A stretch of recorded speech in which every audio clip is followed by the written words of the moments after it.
In the world of special effects makeup, two of the luckiest bastards I've ever met. I've never met these guys. Yeah, sure you have. When did I meet them? It was one of those stupid makeup shows. All right. Here's another episode of Battles with Bits of Rubber with Stuart and Todd, who I am told I have met.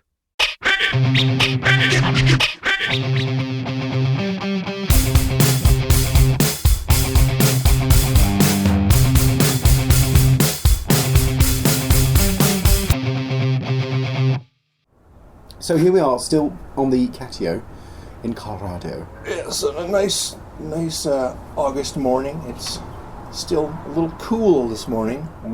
It's going to get hot, but right now it's not even 70 degrees yet. Which is quite nice. It feels great. Sun's coming through the trees. You hear the birds chirping. The birds birding, the bees being, and the KreatureKid. Creaturing. So yeah, yesterday we went to see Adam Dougherty up in his workshop in Colorado. Yep, in Arvada. Nice workshop, and he spent a decade he's done quite a lot for being as young as he is. Yes, I'll put in the show notes a link to his IMDb, and there's a couple of videos as well that I want you to check out, because he did a really good video with ADI on their website. I put the link to it. Yeah, because he worked with ADI for a while. He was a Disney Imagineer, and he was in LA doing the thing for about 10 years, and did what he set out to do. And a year ago moved back to Colorado where he grew up, and opened his own shop to tell his stories. Yeah. To not do things for other people anymore, to do what he wants to do. And it's amazing. He's really big on education. He wants to do things for kids. Yeah. You know, he loves children's books. He wants to do things that look like children's books. You know, he's a huge fan of Jim Henson. Yeah, that comes through. It's that joy of it, I think. That's the thing. He's got real joy for that kind of stuff. And so many of us that do, makeup things are into horror and dark things and moody stuff. And he's really all about the light and as well as the creepy stuff. Like innocence, but yeah, not in a frivolous way. In any kind of like we said, how I think the Monsters was a good analogy of how it might think. The Monsters is the original Monster show. It's kind of horror themed, but it's kind of warm and friendly, and it feels kind of safe. Yeah, there's nothing scary about the even Monsters. Though it's a horror themed thing, and it's done well. The makeups are fantastic, the sets are great. You know what I mean? It's all good, but it's sort of horror themed. But it's not upsetting. It's not I spit on your grave, or do you know what I mean? It's not it's all treated in a very natural way. It's not torture porn. It's it's kind of it's a lovely thing, and it's quite refreshing to see that. And what was interesting is how he felt about the whole Henson's thing with the puppets and that. And he's right, you don't see much of that around. Yeah. Most people don't have a taste for sort of hand-operated puppets and things. You don't really see it. Yeah, so apart from Avenue Q, maybe. So the stories he wants to tell, they have live-action elements to them, but he's very much into stop-motion animation and puppetry, and that kind of is maybe sometime down the road, when you think of KreatureKid, it'll be in the same light that you think about Henson. I hope so, man. I think that's how driven he is. I think that's how good he is. Yeah, I mean, have a listen to see what you think, and check out those videos. I mean, I think I can sound a bit gushy at times, because I'm genuinely impressed with the sincerity of what he's trying to do. The quality of his work is amazing. But there's no bluster and bullshit about it. No. We've all worked with people who are all right, but like their marketing budget is bigger than their actual fucking product. This is the complete reversal. I mean, he's done a good job of promoting the things he's doing on Kickstarter, because he's making short films. But honestly, the stuff that's in it and the way he goes about it, it's so impressive, and I really think it deserves people's attention. Yeah, and I said this when we were talking to him, is when I first met Adam shortly after he moved back here, because he reached out to me and said, I want to meet all the other effects people in the area. I said, yeah, cool, welcome back. And I went over to the shop, and they were in full operation mode, building the puppets for this film that they finished not too long ago. And when you say puppets, some of them are puppet size, but some of them are some of them are huge 10, 12 feet tall, squatting down. Yeah. And I saw these gorgeous sculptures and some test casts of the puppets that are really cool, and the designs were neat. But how they were fitting into this storyline of this movie that they were going to be part of didn't click with me yet. Then we saw the trailer, or the sizzle reel that the director, Andrew Bauer, had put together, with everything working in tandem. You know, the cinematography and the live action actors and the puppets together. Yeah, all the gags. It was like, holy shit, this is amazing. Yeah, and you don't see that kind of joyous thing. Everything's done so seriously. Yeah, so everything in this movie, I mean, I think there's going to be some digital stuff in it. Yeah, but there's enough practical elements in there for the digital to work. But it's mostly practical. Yeah, it's really lovely to see. But it's also nice to see someone who's younger making this happen. Mm-hmm. And I do honestly wish him the very best. And I can't see any reason why he won't, go on to do even greater things, because it seems to be. What I like about it as well, though, is you can hear how he explains how he does. Like, this is a feeling that I had when I looked at his stuff, is you feel inadequate because you look at how good his stuff is. Mm-hmm. But then when you talk to him, like with most people, it's not that the way that you absorb easily someone's finished work is not the same how they feel when they're creating it. He thinks he's lazy. He thinks he's lazy, and he, like everybody else. And we talk about this, and it's like it's really good when people who a lot of people would look to can say how they feel, whether they feel vulnerable, they don't know if they can do this, or they feel lazy, because that's what most people feel, and that stops them from trying because they think they haven't got what it takes. And it's like, no, that's you can have that and still do stuff. It's not, because I feel this way, that means I'm not able to do it. And that's such a positive thing, because we all feel like that at times. Yeah. So here's our podcast with Adam Dougherty, the KreatureKid. Oh, I'm a little envious about the mudlarking. That sounds like a blast. How long are you going to be there? So excited. I'm there for 10 days. Cool, man. Excellent. Yeah, I have a few friends. Gus, the mechanic, he's out there for an internship for 6 months working at a 3D printing company. I have another friend who's like a showrunner at a stop-motion commercial place. So I was going to go visit them. Well, there's a ton of production, you make the rounds. They're on schedule of building something like 2.5 million square feet of new studio space. Really? Yeah. That's how much production is going on. All Star Wars. You can keep it. I'll pick up the nice, delicious crumbs nobody else wants. And that's worked out well for the past couple of years. I mean, the whole pandemic, I've been busy just doing things. When I was over in November, I went over to teach at Falmouth Uni for a couple of days, and then went up north and met Stuart for the prosthetics event in Coventry. And after the prosthetics event, we both went to University of Bolton for a couple of days. And then I went back down to Stuart's house, and we had a week. Yeah, a little bit. Yeah, a little over, I think. Just over a week, maybe 10 days, to just dumb around in his shop. And we went to the Portsmouth Navy Yard and went to the Mary Rose Museum, and we toured the Victory, and it was, we're both British Navy fans, so we get to see all this really cool shit. Yeah. But we went over to Pinewood because Stuart had to pick up his wrap gift at the studio, and no sooner did we leave from right where we were picking up his stuff, the place burned down. Yeah. Really? It was a big fire. It was thinking, what did you do? Oh shit! Somebody's going to come knocking. See your friends. Yeah, you were taking pictures. I was taking pictures. There's Disney ninjas everywhere. Yeah. But so far, coast is clear. Yeah, that's funny. Yeah, man. That's crazy. That's cool. Well, it's nice to be in your workshop. I always like to do chats in the workshop because you're around the things and you can point to stuff, and it's just a working space. It's definitely a work space I'm working on. It's getting there, though. How long have you been in here? It's been a year.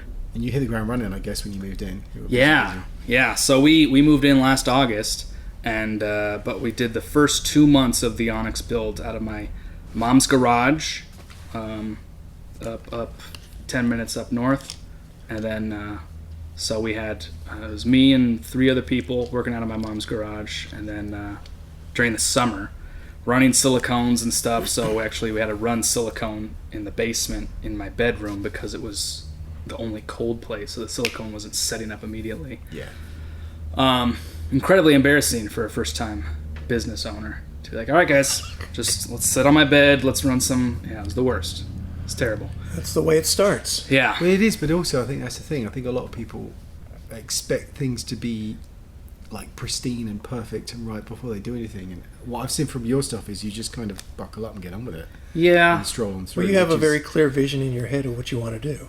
Yeah. It seems. Yeah, I think so. I know what the outcome I'm trying to achieve for most everything I do, but it's always the struggle of trying to gain up the courage to actually make those jumps.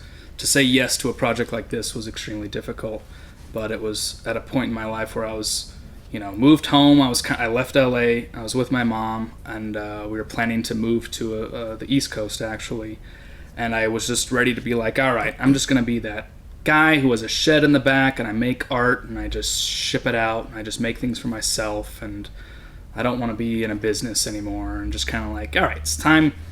I'm hitting 30. It's time to go live in the woods and just be a fine artist. Well, how long were you in LA? I was in LA 10 years. Okay. Which was a good run. It was a good run, but I did everything I wanted to do, and it just kind of got to a decade. I was there for 12, and yeah, I pretty much got everything there done that I felt that I wanted to do. And then it was the Northridge quake that finally was the nail in that coffin. Yeah. I said, I'm done. Yeah. But I'm very quick to once I've achieved something, then it's time to move on. Once I'm pretty good at guitar, okay, let's drop it, move on to something else. I'm pretty good at sculpting, let's figure something else out. Then something more challenging, right? I'm always jumping to that. So it was kind of time to be a fine artist, and it was it's time to go home, stay with my mom's here and stuff. COVID hit. This is a great place to live. I don't want to encourage everybody to move to Colorado, but it's surprisingly good for the industry too. This is a great place. Yeah. If we can get rid of the Tabor Amendment, there's nothing keeping us from being Georgia. Yeah, that's true. But and then I just found I was stuck in my room a little too long and not getting my hands dirty, and I just was like, oh yeah, I can't not be working. It is something I have to do. I can't not have a shop space or a project to work on. It's just not in my nature. So when Andrew came to me, just by happenstance, and we started talking, it just seemed like, oh yeah, I could probably do that. I could make it work. And then it finally clicked, oh yeah, I have to build all these things, and I'm in charge of this show, and it was a nightmare, and it was the most stressful time of my life. And so did you have to find this space after Andrew approached you, or had you already found this? I started looking when I got the job, because I knew, right, we needed to order the foam, and we need to build a 10-foot devil. That was kind of the pitch that got me the job. Was he wanted a man in a suit. And I was like, well, when's the last time there was a good original devil that's a man in a suit besides Tim Curry Legend? When since then has there been a devil as iconic as that? My personal opinion is there hasn't. No. That's as good as it would be compared to that. Yeah. That's as good as it gets. Yeah. Right. So I go, what if it's not a guy on stilts that's 10 feet tall, 9 feet tall? What if it's a completely hunched over alien in this world, because originally he was supposed to be inside of a building, and I was like, what if he's rubbing the ceiling, but it's his back, and he's not of this world. He's not built for this size of building. And it's a puppet. My whole thing was, he came to me going, let's do makeup appliances, let's do guys in suits, and I am not much of a makeup guy. I never have been, mainly because I just don't know the steps, but also I just don't like being that close to people. Mm-hmm. And I sculpt personalities, and I don't like relying on an actor to create that personality through a plain sculpt. Makeup appliances are always boring to sculpt for me, right? You can't have expressions. You can't go. You always have a limit providing of a tool for the actor's face. Yeah. So you're not fully in control of that. Yeah. Mm-hmm. So I was like, well, when was the last time? You can only go so far with a makeup as a ghoul or a zombie, right? Walking Dead its whole genre of the realistic zombies. And then anything more, I think you could spot a mile away that it's a person in makeup. And I was going, what are some of our favorite zombies? You go, Return of the Living Dead, right? That's my favorite. They're puppets. They're all puppets. So I go, when was the last time you saw puppet zombies? Besides that one here or there in The Walking Dead or something, right? When was like a fun puppet made? And just how things move and how things stretch always just gave me an eerie feeling, And then we started kind of deep diving into Jim Henson's work from Storyteller and Labyrinth and how, like Dream Child, the weird stuff he was doing. Yeah. And I was like, it started finally clicking, like, oh, there is a niche in that market. There is no shop doing that type of work right now, in my opinion. Yeah. Right. And it's that fantasy thing, like you say, when you see Labyrinth and Dark Crystal and stuff, there's something about it, it's so otherworldly. And then occasionally when you saw movies that they did where there would be people in makeup, it suddenly breaks it in a weird way when it's that fantastical. Yeah. And it just started to like click, like when just me and Andrew would have hour-long conversations about what we were thinking for this project, and how I was saying, like, let's do something no one would expect to see in a low-budget film. And the more we just discussed, the more it was coming apparent to me and him how important Jim Henson's work, when Jim was around, exploring new storytelling and new character designs and new forms of puppetry and animation and bringing otherworldly characters to physical form and stuff, and how there's something that Jim took with him that I think hasn't been recreated yet. And I was like, let's try to capture that. Let's do, if Jim was handed a ghouls, devil, demons, what would he do? What would an episode of Storyteller do with that? I mean, we know the little devils in that one episode of Storyteller. Mm-hmm. The little guys, all playing poker at the table. Amazing. Probably one of my favorite demon scenes. Hello. I hear you like a game of cards. So, what shall we play for? And I was just like, let's have fun with it. Let's get weird. And he just let me do whatever. And after a while, it started just turning into, he just gave me full creative freedom, where I was like, let's do fun ghouls. Hear me out. Let's do, what if they're turquoise and lime green? What if this demon is actually rainbow and sneezing glitter and feathers and as bold and weird as it gets? I was going through, I'm a big kids book collector. I'm trying to write kids books also. It's another passion and bucket list thing is to illustrate a kids book and write one.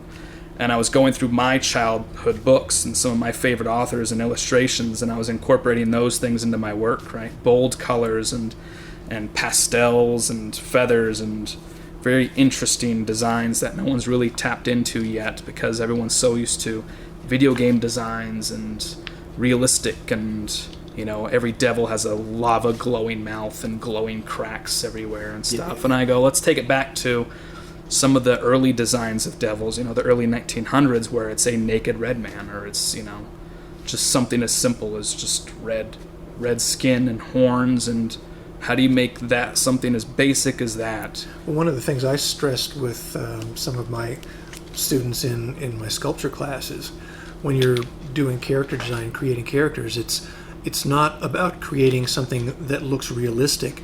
It's creating something that is believable. Yeah. And I had a real nice light bulb moment just before we started recording when you showed us the trailer for Onyx. Because, I was here when you were building the puppets and you were having some of the test things. And I go, these are really cool. But it wasn't until I saw it in the context of what the movie was going to be that you just showed us. And I was like, oh, yeah, that's entirely different. And now the cool factor has just ramped up significantly. It's interesting, isn't it? Yeah. So I'm trying to figure that out. I'm just trying to figure out as an artist and as a creative and as a business owner now, what I'm trying to do as far as what are my goals? Am I trying to be a FX shop? Am I trying to be a filmmaker? Am I trying to be a storyteller? And figure out the best avenues to get to do what I want to do and feel fulfilled as an artist. So that's kind of where I'm at now. So we finished the Onyx movie, and we were, I had an outlet to express some of my ideas and and execute them in ways I've always wanted to. And I'm really proud of what we did. And now it's just trying to figure out the next step. I mean, so we did the crowdfunder. We got the funding for a short film, and in this short film I want to show now what's my original story and my storytelling, incorporating my love of puppetry and original creatures, and challenging myself with, okay, now I'm the one who's trying to tell a story here, and I need to build what's in my... I mean, something that's... Like the Onyx movie, those creatures in that movie are you know, half my idea, half Andrew's idea, right? We're working together. I'm working with concept artists and stuff, and we, you know, it's a team effort, and those are my things. But as an artist, I'm, you know, me personally, I'm always trying to just create what's in my head physically. That's about it, right? Mm-hmm. I just want to be able to go, oh, look, that's the thing I had up here, and now it's there. It's a fun challenge. I think that's good, because a lot of people that are making stuff are looking at what else is around. That's why you get so many samey creature designs. Like you were saying about the devils, they're all people are looking to that rather than having an original idea and then work backwards to figure out how to make it. They're like, what do I know how to make efficiently, and then kind of shoehorn a design into those parameters. Yeah. And I like the fact that you were doing that with puppets and going those crazy colours and stuff. It's good because when it comes out, it'll be interesting to see what effect it has, because it might... Because I think, for example, there's a lot of old, you know, horrible stuff going on with the Ukraine war and things that are gnarly, and when times are bad, you tend to get more like fantasy stories and fairy tale becomes more popular, and I'm hoping that you get more of that stuff happening, where we're a bit you're not so attached to realism. We're starting to break away from that, and puppets are a good way of doing that, I think. Well, in part it's also taken being unafraid to take the risk and risk failure, if you will, rather than playing it safe and doing designs that are familiar to most people, and kind of staying within, coloring it within the lines instead of not giving a shit and doing what feels right in your heart, and just knowing that it's going to work without having that confirmation beforehand. Yeah. Does that make sense? It does, and I think because people like to play safe, especially with productions, they'll just churn out a different flavour of the same thing. Yeah. Particularly, I think, with streaming services, because they've got the stats, they can see who watches when, you know, what's popular in different regions. Do they watch it on one go, or what time of day? Do they stop watching halfway through? So you've got all that data. You know, and that's kind of feeding into what shows they're going to fund. That are taking on a dark tone, like Love, Death, and Robots, where what was the stuff that we were just watching? That it's just everything's taking a really strange dystopian. Oh, the Neil Blomkamp stuff that was turn to stuff, which is cool, but also I happen to like that stuff. Yeah. But you know, it's not the only stuff that's out there. Yeah. That's that dark. Yeah, and that's one thing too I'm trying to do as just an individual making stuff. Was I try to avoid as much gore as I can. I don't really prefer to take on gore jobs. Everything I create is directed towards kids. All the designs I do for my creatures are directed towards kids. I do think there's a lack of people noticing what is marketed towards kids nowadays and how all that is affecting people. Yeah. One of the reasons why I pull these kids' book as references and stuff is because I have books from when I was 3 and 4 years old that are still images burnt into my head. I sculpt something and I go, why does this look familiar? And I look and go, oh, this is something I saw when I was 5 years old, and it still is stuck in there, and I'm recreating that, you know? So I see the importance of imagery presented to kids, and I see that there's a lack of that right now. Definitely in everything. And, you know, I have a collection of coloring books that I had when I was a kid, and I look at the hand, you know, the painted cover art and the illustrations on the inside, and I go, this is amazing designs and a beautiful painting on the cover. We'll have to compare children's book collections sometime. Yeah, oh my gosh, I have an obsession. And even, you know, that's just something I prefer too, as I see kids' books now where they're all photoshopped and stuff, and I go, well, I mean, I have, you know, ours were beautiful watercolors, you know, and paintings and stuff, and I think fun kids whimsical read drawings like Harold and the Purple Crayon. Yeah. Still one of my favorite children's books. And I think, personally, that stuff is noticed by kids. I think kids can spot digital and this and practical and things hand painted and things digitally painted. And so it looks like it was drawn by a kid. Yeah. And it kind of celebrates an innocence as well, a lot of that stuff, Yeah. which is, it's, I guess the danger is it's a cheap thing. It's like there's so many like true crime podcasts, right? And probably maybe people listen to this that think, oh, I also like true crime podcasts. And it's, the trouble is it becomes an easy engine to keep warm. Mm-hmm. And it's low-hanging fruit in some ways because you just show something despicable and it appeals to a very low part. You know what I mean? It's not I think some of it comes down to the motivation of why you're doing it. You know, I'm gonna draw this way because I think that's what I think people want to see, rather than drawing from your heart and what makes you happy. Yeah.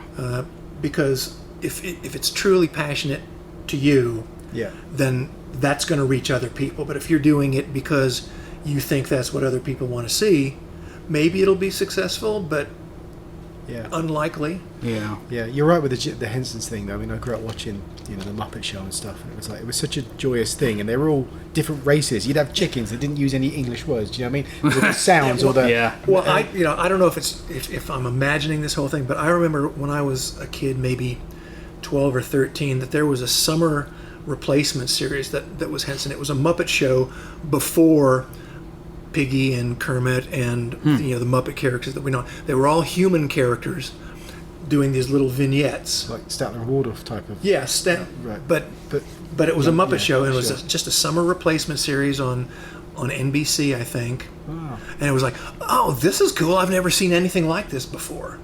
And then the Muppets evolved from that. But I can't find anybody who remembers seeing that when they were a kid. Yeah. Have to do a bit of hunting around. Yeah. But yeah, I mean, that's just something that bugs me personally. Is like I watched this like that new Batman movie. I thought was awful, and then I see kids' toys, and I go, "This is how I don't see how that's okay." And I look at Adam West Batman, which is what I love, and I go, "How did we get so far? And why is it going so dark all of a sudden? And why like I don't know, it's so strange to me. I don't get that, to the point where like you can get in the kids aisle you can get a toy representing a serial killer, and it's okay for kids, and I'm just like, what is this? And then also just the rehashing of Batman, to where we just can't get away from that.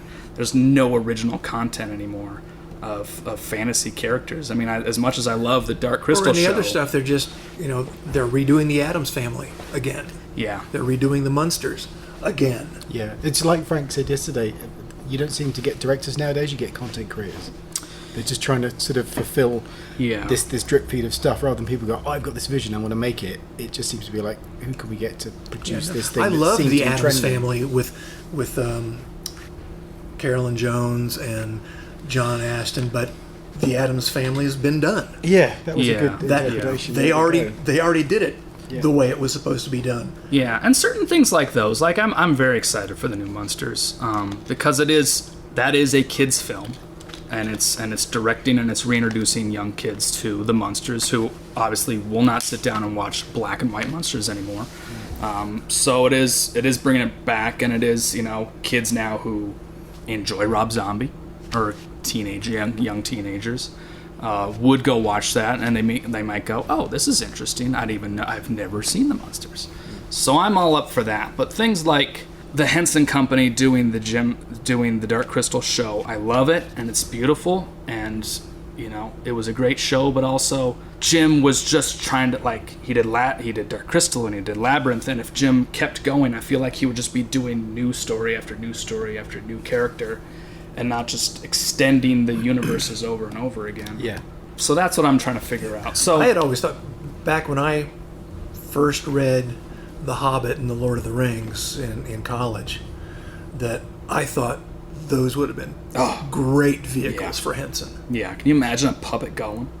That's essentially what this guy is. So what this Kickstarter is I was going, okay, I want to show 15 to 20 minutes of what I think Henson would have done if he was handed a 1930s jungle adventure, essentially, story. So there's the talking shrunken heads and an island creature and our adventurer, and it's also, it's a moral story, and it's using miniatures, and it's using forced perspective, and we're building a jungle set. I want to play.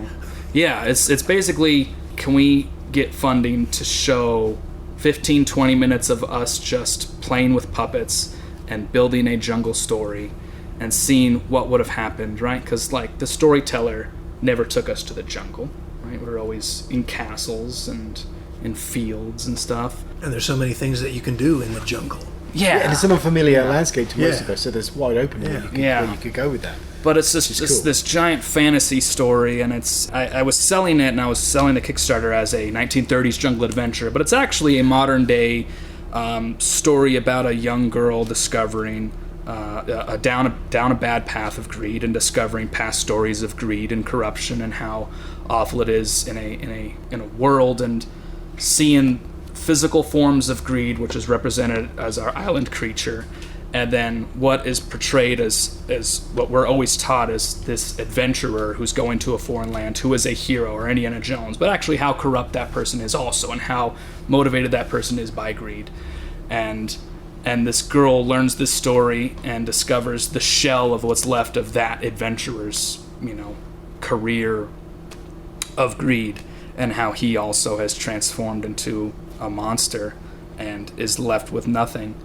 And this girl just kind of falls into this adventure and is shown the path that she's going down and how bad that is. So it is a moral story, that just teaches you that greed's bad. But that 1930s jungle adventure is a very relatable image, Yeah. It conjures up. It does. You see that game in there, and it's that a genuine game. The old cliffhanger serials that they used to show in theaters before the movies, which I used to see when I was a kid. Utterly familiar and exciting. Yeah. So you have that 1930s jungle adventure. Yeah. I can visualize that in my head. Exactly. Yeah.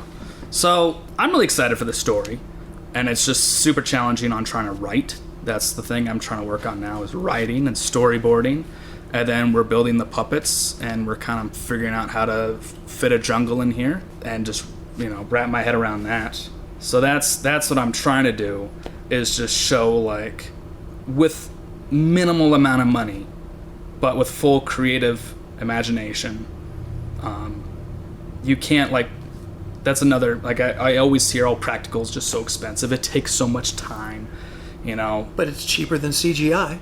Yeah. And I think it's just, it's creative problem solving and using your imagination to take you into another world. I mean, part of the Kickstarter pitch was what I'm trying to do in this shop here, instead of going to a jungle location or going and finding locations, I want to do it all in-house in the shop and use these as my boundaries that I have to work within. What's your scale? I'm all over the place. Okay. It's all over the place.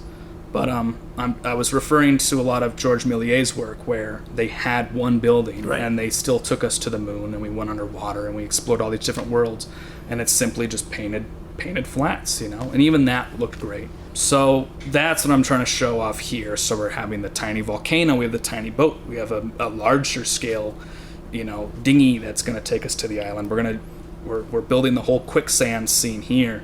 That was part of the riddle too, is how do you do a jungle adventure in the middle of Colorado? Well, our adventurer is stuck in quicksand mostly the whole time. So all the puppets are playing around him, and we're not moving. I just thought that was a fun, creative way to figure that out. So that's what we're doing here. So I don't know. It just sounds fun. It does sound fun, and right? I like the idea of a maker being involved with story and coming up with ideas, because I think when you just work for other people supplying labour to make something, you only facilitate what they require. But to have an idea and go, this is a story I want to tell, like you've done with your shorts, it's like, here's a thing I want to tell, and I'll figure out how I'm going to do this. You're not going to have the communication problems Yeah. that you would have, because it's the same individual. Yes, that's got the story and building all of the pieces. It's not like you have to explain to the visual effects people what you want to do and hope that they understood you. Yeah. Well, it's kind of like we were saying about with like some of the emails we were comparing about. Someone would say, basically give me a job. But it's like when people have technical questions about, I don't know how to do something. At no point in message do they say, I've tried this, here's a photo of what I did that went wrong? You kind of qualify it with, look, I've already done this, I'm getting stuck. And there's something about when you get an email like that, you go, oh, you've demonstrated to me that you put some time in. You haven't just clicked your finger and said, oh, because I can access you, I'm just going to not bother doing any of it. Because you can just fill in the blanks, right? Do it rather than try to figure it out. And there's first. something about somebody that has an idea for a story. This is, I want to do this story. I have this idea, even if it's a small little thing. And then it's like, how do I figure that? These are my limitations. That's what I've got to do. So I think it's really good that you're doing that. And I think it's good if you can explain that to people, because I think people need to hear that. You're not necessarily waiting to be picked. Yeah, I definitely try to. I'm always keeping busy on something, but I'm like, I've worked my way up to a point to where I was confident that I could get crowdfunding successfully for a short film project. I've been working on this crowdfunder. I looked for 6 years now, is when I started the Jungle Project, and I tried building it, and I tore it down, and I built it, and I tore it down. And it was just never at the right moment.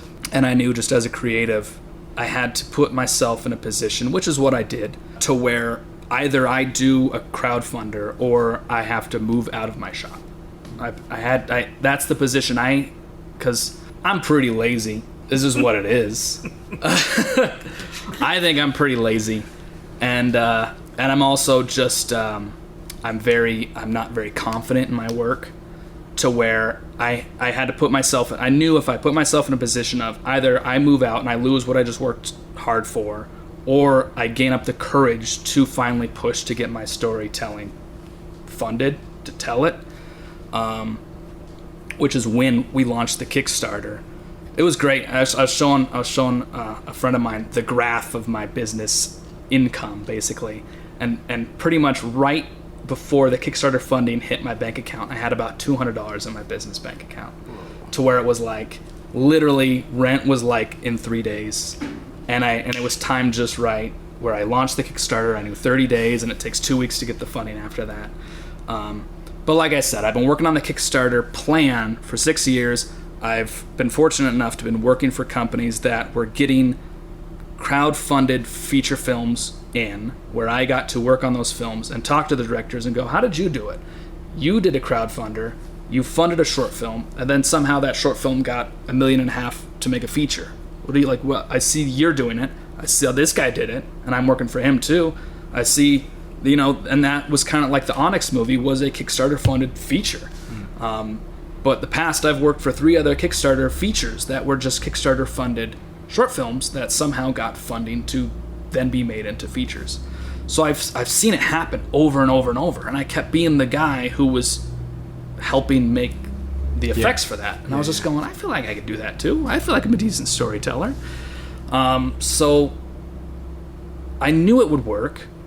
The Onyx gave me the tool of social media, along with some other previous work I've done, that gave me the tool of having a YouTube channel, having a popular social media, because I was producing cool content that was allowed to show, which normally for a feature project, it has to be all undercover. But because it was a Kickstarter funded film, he wanted everyone to be able to see the process happening, since they were involved in funding the project. So because of that, I was able to piggyback off of what we were currently doing at the shop, and I knew that it would work. So I did strategize, and I am, somewhat smart. And just lazy. Yeah, I'm lazy, but I can see how things work. But I knew it would work, and I know once the film's done, I got a feeling it would launch the shop into not just a shop that makes puppets, or another shop to just put a bid out on a project, but actually, because I just see now everyone just goes to these shops and you're bidding on projects, and it's all the same stuff. But I don't see a shop that's special. Like, you wouldn't go to Jim Henson's and you'd be like, hey, we're doing this episode of CSI and we need a dead body. Can you do that? They go to Jim's because they go, we want Jim's work. We go to Jim because we want a Jim thing. And I just don't see a shop really that's so honed in on a certain style and original design. I'm just tired, working in the industry where the directors show up with photoshopped images already, and they go, we want this made. How much to make this? And then we're going to go to this other shop and see how much it is for them to make that. We want KreatureKid stuff. Yeah, I'm really, No, I think I'm confident in my work. I think that's a brilliant strategy. Yeah, and I'd rather struggle to try to get that than be taking on jobs that aren't. Yeah, no, struggle for your own gain rather than somebody else's. Yeah, but that's an interesting point with the technical thing. The job I was just on, that there was the same thing, that the design done by somebody else, and they were trying to make them work. And the director was saying, yeah, this isn't right, that's right. Yeah, but this design doesn't have a human being in it. This is a suit, somebody's wearing it, they've got one arm here, they're bent over like this. The life cast was taken like that, and it should have been straight because they can always bend their neck. See little things like that. And if the maker is involved in the design, then they can make those decisions, or at least advise the director, can we do this instead? It'll make it so much quicker, cheaper, faster, safer. Or can we do it in 2 shots? We do a puppet for the close-up, and or the wide could be a person in the suit, that kind of thing. And that doesn't matter. Do you know what I mean? And it's good that the maker and the designer are closely knit, rather than shipping them out and you've got suit performers. You've got guys like Doug Jones who will wear whatever suit you tell him to put on, and he'll be uncomfortable to the point of not being able to walk or verge of passing out, and won't say anything about it because that's the kind of guy he is. But why put somebody in that position when, if you designed it with the performer in mind to begin with, you wouldn't risk having your actor in traction for a month because he had to hold his body in a certain position for so long. I think it feels like a lot of modern stuff feels like people will put a production together, they'll pluck pieces together and make them a whole, and it's like, but these 3 people work together all the time. Put them together, you'll get a shorthand you wouldn't otherwise have. You may, as the recently acquired director, may not know that. Right. These guys have been working since before you were born. Let them do what they do really well. And then maybe that means they don't have complete control, but it means the shooting there will be so much quicker. You don't need to have so many chefs in the kitchen. So I think if you are the designer and you're in control of things, I think that's really good.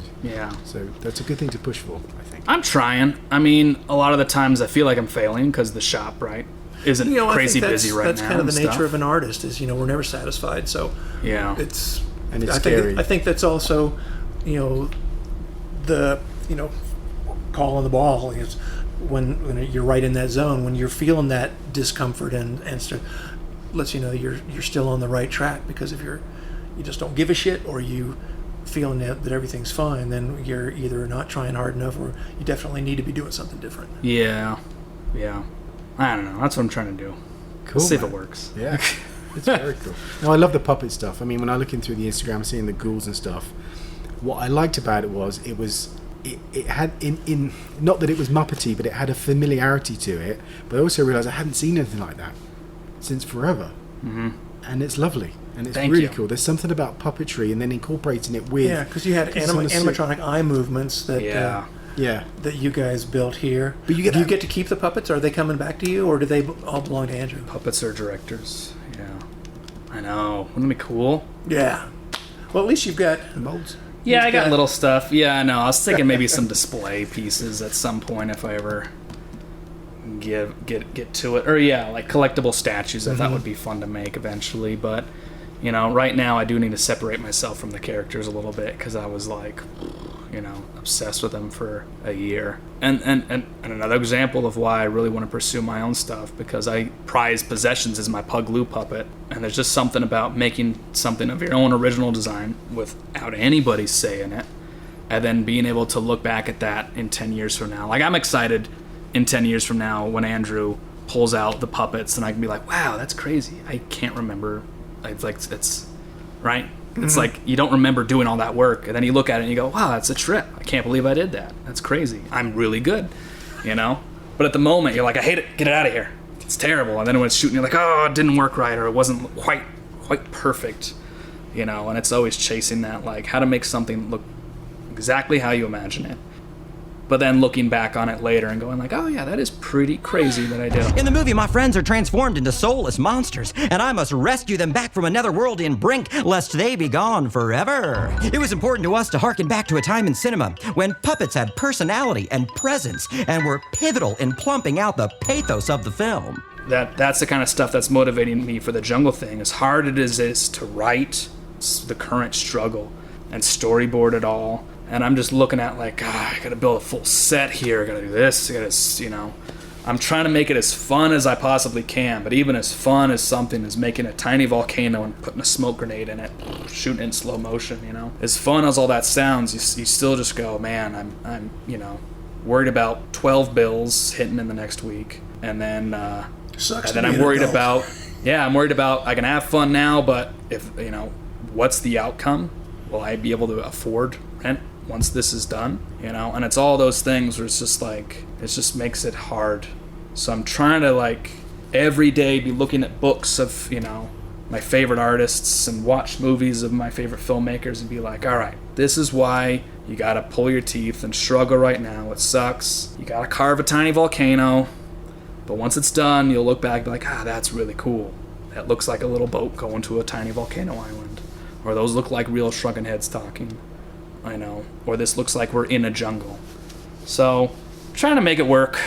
I don't know. It's a struggle. I have a sneaking suspicion that you will make it happen and then some. I sure hope so. I felt like it has... I mean, not to toot my own horn, but people have been saying that for a while. But I still feel like I'm failing because I can't pay rent. And I don't have my own house. And I left LA, and I feel like I gave up somewhat on,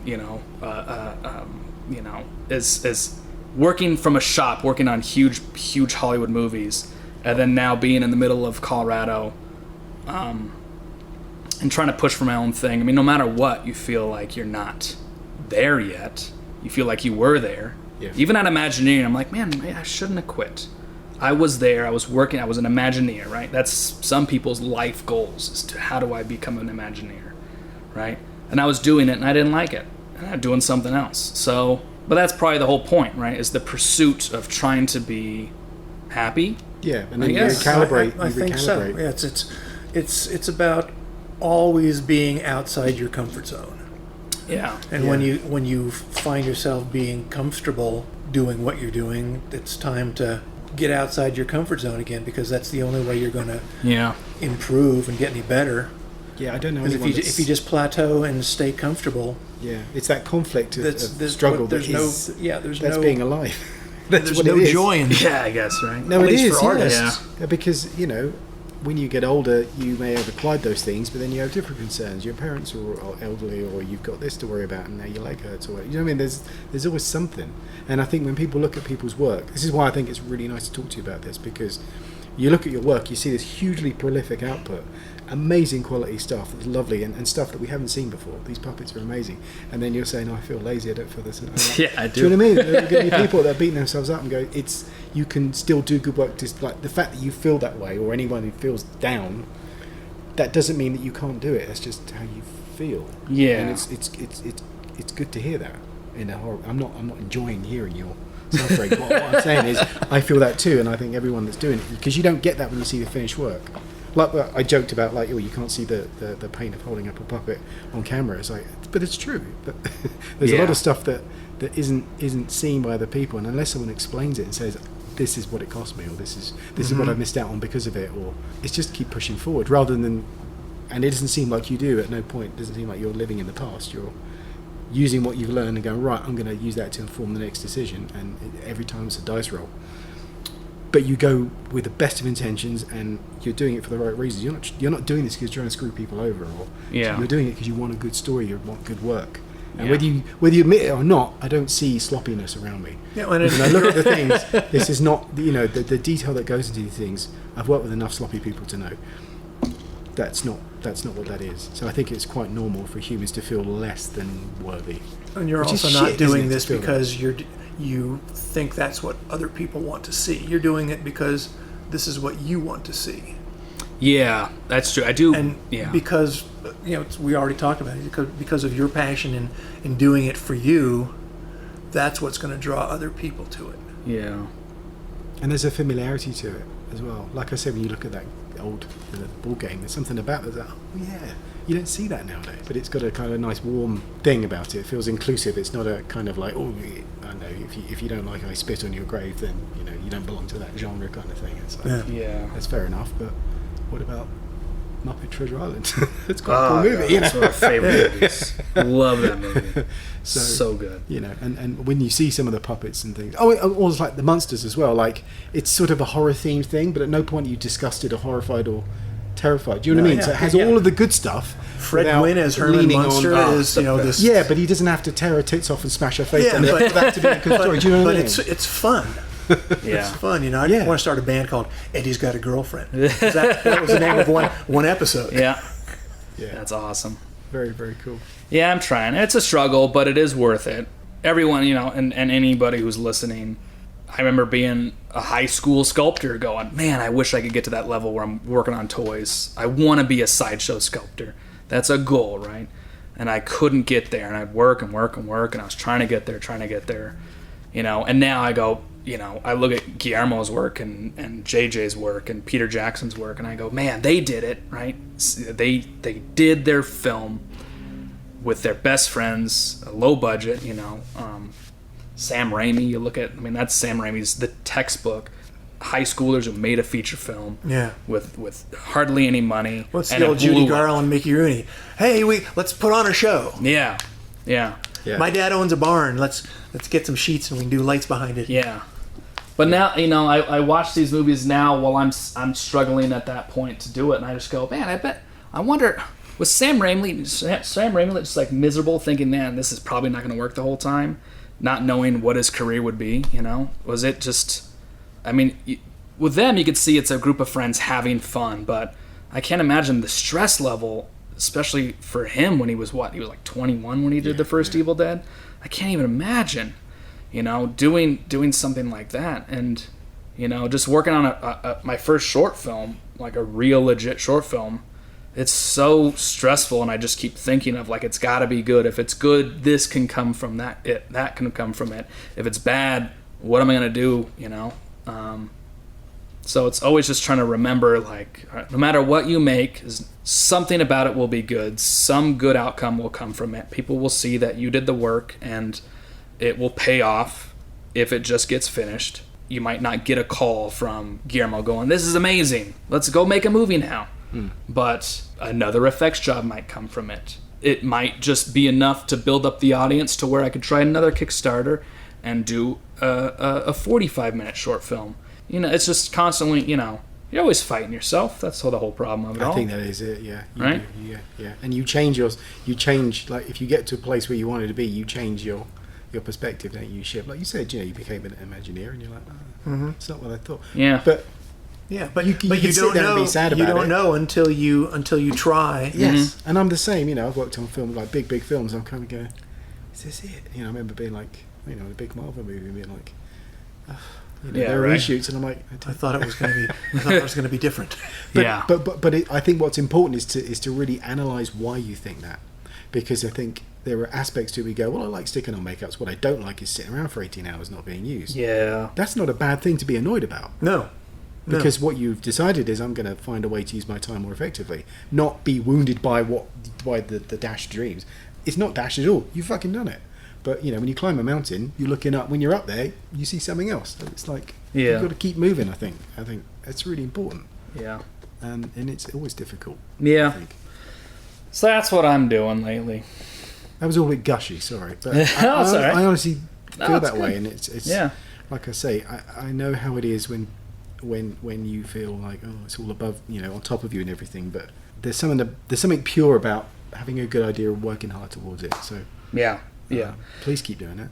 That's the whole point, right? And sharing the process, that's the thing. Yeah. People get to see that. And I did put myself in a position where I now am required to do this short film. It has to be done, and I only have the amount of money that will last me this duration of time. So there is no question. It has to happen in a certain amount of time, and it has to get done. So that's what's kind of good, right? Mm-hmm. I have to, just like the concept of, I have to shoot it in this building, right? I have to make a jungle in here. How do I make that work? What do I have to move around? Start building? Yeah. Like the sets? Yeah, what's your timeline? Ideally, the film is done in December. So now? I don't know. Yeah, now. I know. Well, I'm writing. I'm avoiding writing. And I'm I know how that feels. and I'm storyboarding. Storyboarding is easy because I already have it up here. And I know what people need to say at a certain point. It's just how is it delivered? How is a young girl delivering this and that and this and that? How are shrunken heads bickering back and forth? Right? I know it's a combination of the actors on the day, but also I need to figure out how to just write dialogue good, how to be funny, how to write jokes. The sets and the building is all pretty straightforward. I have it all, that's my specialty. I already know that stuff. The set is easy for me to envision, but it's hard to explain to people. So that's why I'm like boarding it all out. I'm going to do a miniature set, right? So I can like show like, all right, this section will come off, this will come off, this can raise and lower and everything. And like board out every shot, what section of the set we need to move to get that angle and put it back in to get that angle. It's just so much to think about. What else would I be doing? Can I ask you a bit about digital sculpting and how you feel about that compared to sculpting with clay? How were you an early adopter with the whole ZBrush movement, or did you take it on reluctantly, or did you find it easy? I mean, it took me about 4 years to finally figure out how to do it.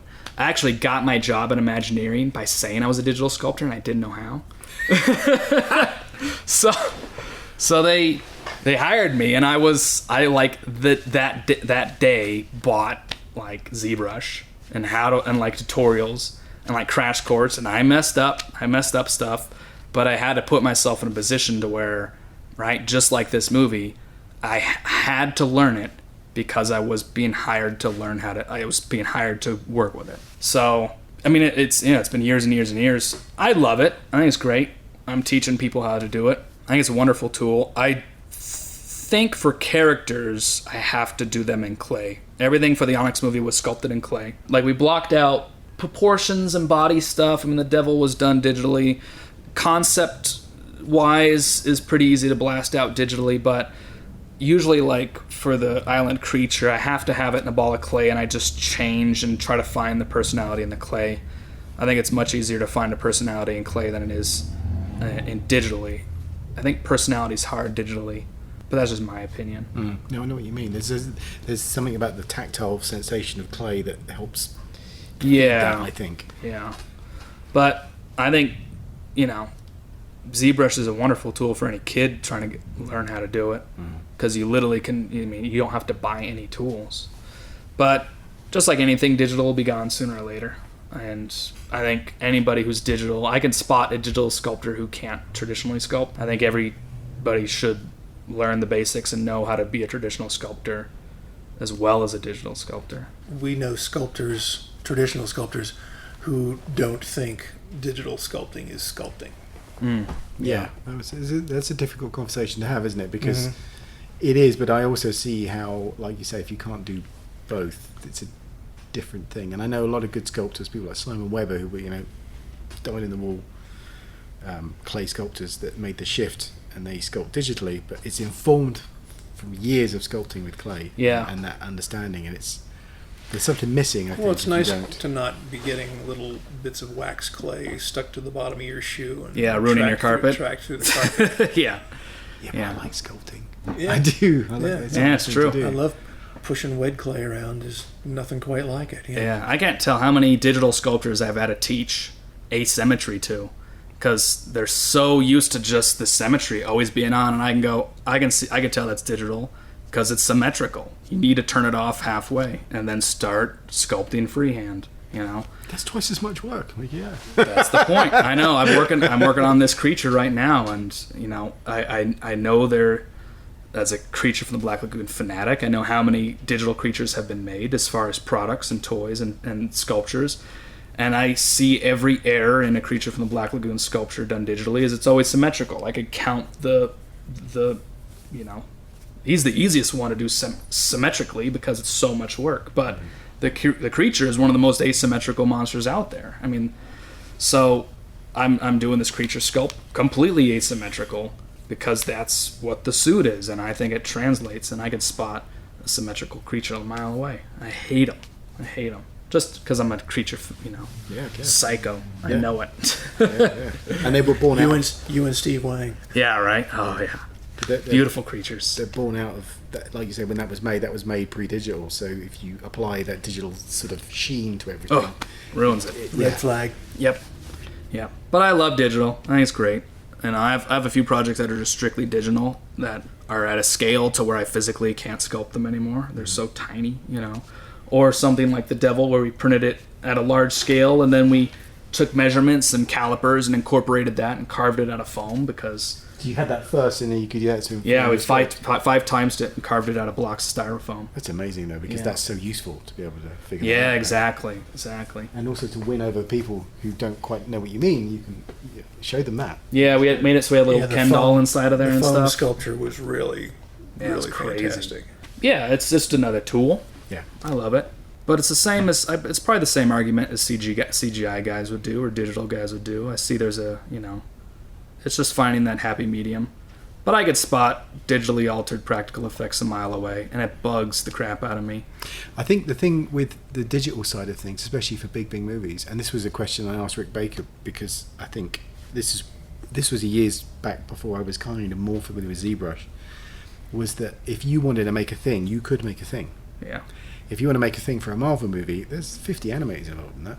So there's no one person who could say that's my thing. Yeah. So it's very difficult to say, yeah, I'm the guy that made the eyebrows wiggle. It's like, who gives a fuck? Who wants to be that? Do you know what I mean? Yeah. Nobody wants to do that. You want to go, no, I made that thing. And you could in clay. And I guess you sort of could digitally, but maybe not in a pipeline where you've got, no, you need to know this much. And that's all you know. Get back in your cubicle kind of thing. Yeah. And that doesn't feel like the same job as doing it in clay. It's not a replacement. It's not. I don't believe when you see, like in Cinefex before sadly it passed away, you'd see people, furrow brows at monitors. That's not the same as sitting in a workshop sculpting in clay.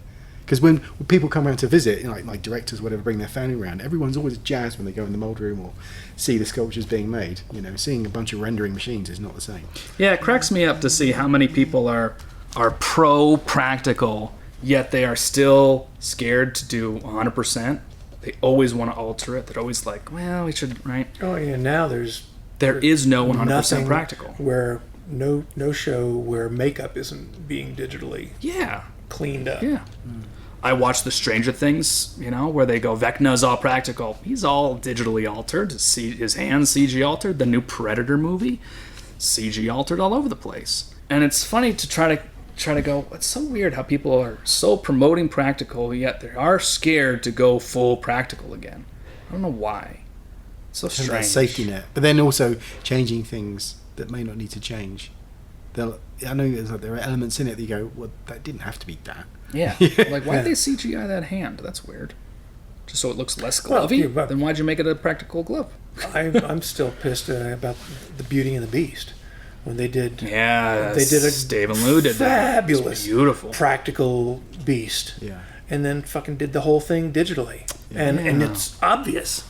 I don't get it. It's entirely obvious. It's, why did you do that?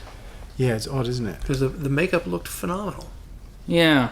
And that's why, Labyrinth's one of my favorite movies, because I just go, that's all there. It's there. Yeah. It's all there. Yeah. And it's perfect. Yeah, literally perfect. You don't go, oh, Ludo's crap because whatever. It's like, no, he's awesome. It's a dude in a suit, and it looked great. Yeah, and I don't think there's anything about there where they're joking on how goofy it is. Like, it's never like, oh, it's funny, it's practical, so it's acting funny, right? It's always like, I always think of the shots where it's the dog, it's Sir Didymus on the dog, and he's calling the dog, and the puppet dog peeks its head around, and it comes back, and then they send out the real dog. It's genius, and it is 100% convincing. Yeah. It's I love it. It's like the Ape Sapien hand. Like you were saying about the glove, you get a hand that stretches wider than a human hand can. Pull it out. If you time it right, it looks great. Yeah. And it's a flawless illusion. And it's in camera. It's in that shot. Yeah. You don't have to do anything else to it. On your way. Yeah. Do you know what I mean? Yeah, well, there's a pulse.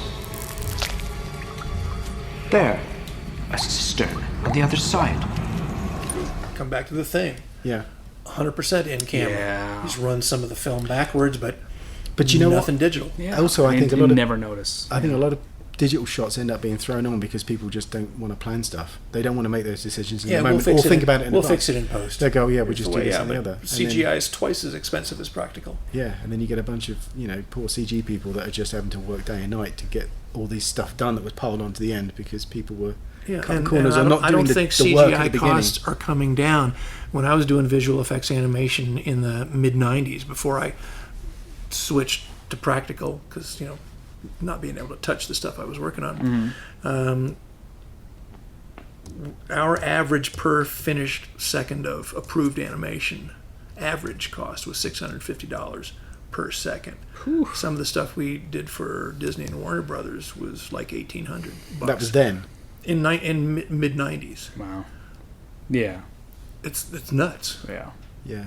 People don't like. They don't get that. They don't know how much stuff costs. I haven't watched it yet, but there's this Disney Plus documentary about ILM. Yes, I haven't seen that yet, but I saw it was on there. and I'm just going. I mean, obviously, that is the best of the best stuff. It's a group of young kids playing with practical effects, miniatures, and pyrotechnics, and this and that, and doing the most amazing stuff. And I just go, well, what's the last episode going to be? Just everyone on computers, right? Because that's what it's just turned into, right? And I just go, I think, I don't know what it is. I don't know why everyone's so scared to go full practical. Even the Star Wars stuff, that's why I dislike it so much. Because they go, we're going, it's practical. And then there's a CG Rancor running around. And I'm like, Phil Tippett's Rancor is like one of the greatest puppets ever.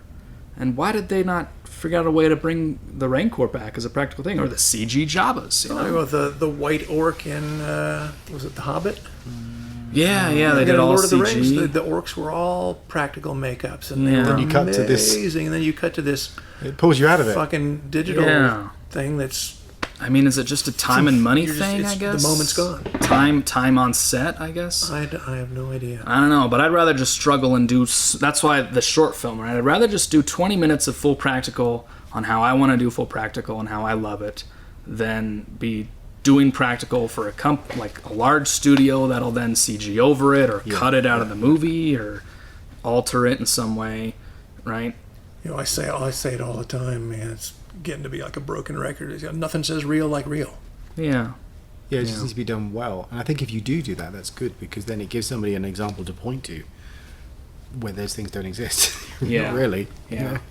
That's why I love the original Star Wars movies so much. I mean, that's the peak of practical puppetry and miniatures and everything. I put on Army of Darkness. That's one of my favorite Sam Raimi movies because it does have everything, right? It's got the stop motion, the force perspective, the projected backgrounds, the puppetry. It's all there. I love movies where they combine it all into one. I get those rocks up, mister, on the double! Ready to catapult! By God, let's give them what for! That's pretty much what Star Wars did, right? It had every type of effect imaginable in it. And then it just lost its way because they're just churning it out as quickly as they can. Yeah, I look at the land speeder with the mirror that reflecting the sand. So genius. Yeah. So genius. Yeah. It's interesting as well, like with the sort of puppet thing, thinking back to things like Big Bird in Sesame Street, like you've got a bunch of real people there, you might have a puppet, and you've also got this guy in a suit, puppeteer, and it's amazing. And is it Barney the Big Blue Bear or whatever it's called? It's a kids show. Bear in the Big Blue House. Yes, that's the one. Yeah. Yeah, the big. Yeah. And the way it moves, like the Henson, Harry and the Hendersons. Again, it's just there's a sort of movement about. I mean, that was more of a a head that is worn, but to have an actual puppeteered thing amongst other people, and it doesn't in the way that orc breaks it. Practical. Oh, digital.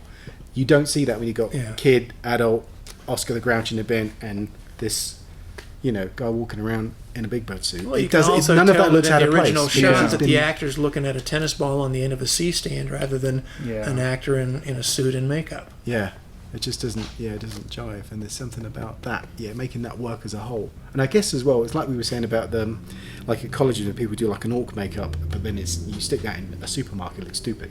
It needs Middle Earth and all the other stuff around it to look relevant. Yeah. And I think the idea of you creating a whole scene where you're in control of the environment, so you're not just somebody that makes a thing. You're making the whole thing. You're responsible for all of it. That can influence how effective that is because you've built the environment to suit the thing itself. Yeah. Oh, that's awesome. Yeah. Yeah, I can't wait to come back over and see the see this in process. It's got to happen. I just have to figure it out. It's going to go in that corner right there. That's the biggest space, I think, where it's the highest clear. That's the problem, too, right? As I go, all right, for the wide shot, we have to show actor in quicksand. There's a ledge, which is like a diving board, puppet on top of that ledge. And I go, okay, even if our actor is sitting on the floor in the quicksand pit, it has to be at least 2 to 2.5 feet above the ground. The ledge is 3 feet above him to the side. Our puppet is 5 feet tall. So already we're getting 2 feet shy of the ceiling. And you're shooting from above? That's straight on, but it will be a little high. But that's already 2 feet shy of the ceiling. So I'm going, all right, the ceiling has to be covered in leaves. We have to make it a jungle terrain up there. It just is what it is. I know, isn't that silly? I gotta find leaves somewhere? I don't know. But that's what's so fun about it. So, I look at all the books. I got the Dark Crystal books. I got the Labyrinth books. And I see how they built sets and how, all their raised like Yoda's... Looking at any of the Leica stuff? Oh, yeah. All that. But like Yoda's little hut on that fully raised platform with Frank Oz being a weirdo underneath and stuff. It's the coolest. Yeah. And then there's mud and real snakes and stuff. They actually had animals and water everywhere. One of the things I loved about the Dark Crystal is all these little tiny the ancillary animals that doing their thing around that are background that if they weren't there, something would feel off, but you might not notice it. It's that stop motion of the Wallace and Gromit stuff, where Wallace and Gromit are sitting there and he's talking about Wensleydale cheese and Gromit's just tapping his fingers on the table. But in the background, you can see the clouds gently moving through the sky. There's a drip of water coming out of the faucet that'll get bigger and bigger until it drops. The curtains are just gently moving because the air's going there. The clock, second hand on the clock on the walls, moving. I mean, the attention to detail is what blows me away. Break that down to frame to frame to frame. Yeah. It's interesting, isn't it, to have that overall view, but then be able to drill down and be doing. It's all those little things inside the big thing. Yeah, that really fill it out and make it a mouthful. It's a lot. It's a lot of work, but it'll be worth it. Yeah. That's what's nice, is even like if the Onyx movie is the only movie I ever get around to doing that's 100% my own, more than, it's still, at least I could say I did all the practice. Like that was, the Onyx is my thing, right? Like I did all the effects for that movie. That was my project, my company's project. We did it all. And I could say I did the effects for a movie. And even if, that's as far as I go, that's pretty great. And I mean, the whole point of all this, right, is to be in cinema history because it lasts forever, right? And the Onyx movie is at least something of my own, right? It's my first thing that's not me just as an employee, where I can go, in 10 years from now, and 20, 50 years from now, someone will be like, whoa, I love the effects that studio did on that movie, just like we do of Rob Bottin's work on The Thing, Not like it's as good as The Thing, but it's my own little project, right? That's like... You're young. Somewhere out there, there's going to be someone who's like, I love that devil, right? Or I love that box demon. I was it for Halloween. Yeah, you'll see someone's tattoo with that one day. You'll be like, oh, that's what I'm waiting for. One of your ghouls. Yeah, then when I'm broke and everyone doesn't like me, I'll just be signing photos of it at a booth at some Monster Con, and I'll be set. Next to Butch Patrick. Yeah. And that's it. That's all I need, right? I need to be able to have one booth at a Monster Con when I'm 60, and as long as I can make money for the trip, I'll be good. So I need to have enough accomplishments in my life to have that. That's a fair point. That feels good. Yeah. Yeah. I think that's amazing. That's a good button right there. Yeah, thank you. Thank you so much. Of course, thank you guys. I'm gonna turn the AC back on now. So there we go. He's pretty good, isn't he? I wasn't too gushy, I hope, but you get my point. It's very hard to beat. When I'm really impressed with something, though, I don't feel the need to edit myself too much and withhold. Yeah. I think it's. But I think one of the key takeaways from our conversation is that, we all think that our work isn't good enough. We all have self-doubts about things, but persevere. Do it anyway. Do it anyway. Yeah. Just keep plugging, and it doesn't. Don't work to make things that you think other people want to see. Do your work. Make what you want to make, and if you're doing it right, your enthusiasm, your passion is going to shine through it, and other people are going to like it also. Yeah. But do it for you. Yeah, it's really inspired me to try and make more puppets. I mean, we talked a little about. I showed him a little hand thing that I started on. Did you ever see my take on Muppets? My Frankenstein's monster puppet downstairs. Did. Can we take some pictures of that and do a little video for the that's podcast? the first puppet I ever made. We should have a little play with that. I think that would be quite fun to do. Okay. Yeah, I did see it, but I've not played with it. But yeah, it's do heavy. Stuff like that. Okay. It's heavy. I've learned a lot since I built that one. All right. Well, that one will give you a good upper body workout. Yeah, it's given me some ideas about some things we could do with this podcast for all your puppets. Because the thing about Puppet is you get so much stuff for free in the way that digital stuff. I guess if you do motion capture, you might, but with the puppet, you get a performer's reaction in the moment. You know, and good puppeteers are basically actors. You watch there's good footage of like Chris Clark, with when both he's thumbs on doing controllers. When he's doing the horse from War Horse, when he's doing Joey. Holy shit! Until the camera pulls back and you see him behind the horse doing this stuff. Yeah. You think it's a real horse because he's got all the facial nuance and doing things that horses do. Yeah, but when you see them animating a character, often they're pulling the face because you're living it, because you're sort of performing it. You are actually performing it, vicariously through your thumbs into the servos.